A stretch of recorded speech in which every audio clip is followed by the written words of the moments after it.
সুশীলা কার্কির বিরুদ্ধে বিক্ষোভ, নেতৃত্বে সুদান গুরুং। দৈনিক সংবাদ দিগন্ত পত্রিকার সাথে যুক্ত আছে আমি সাইমা ইসলাম। নেপালের অন্তর্বর্তী প্রধানমন্ত্রী সুশীলা কার্কির পদত্যাগ দাবিতে ফের রাস্তায় নেমেছে তরুণ প্রজন্ম জেন জি।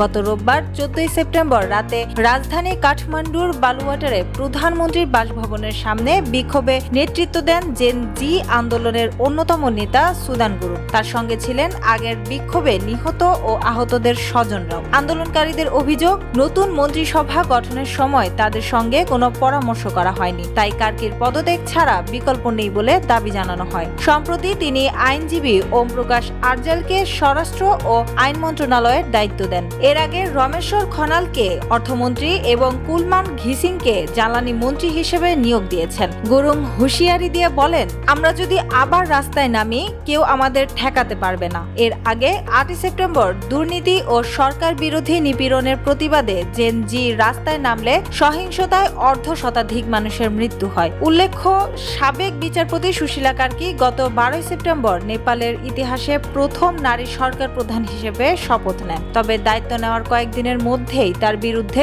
তরুণদের আন্দোলন তীব্র আকার ধারণ করেছে।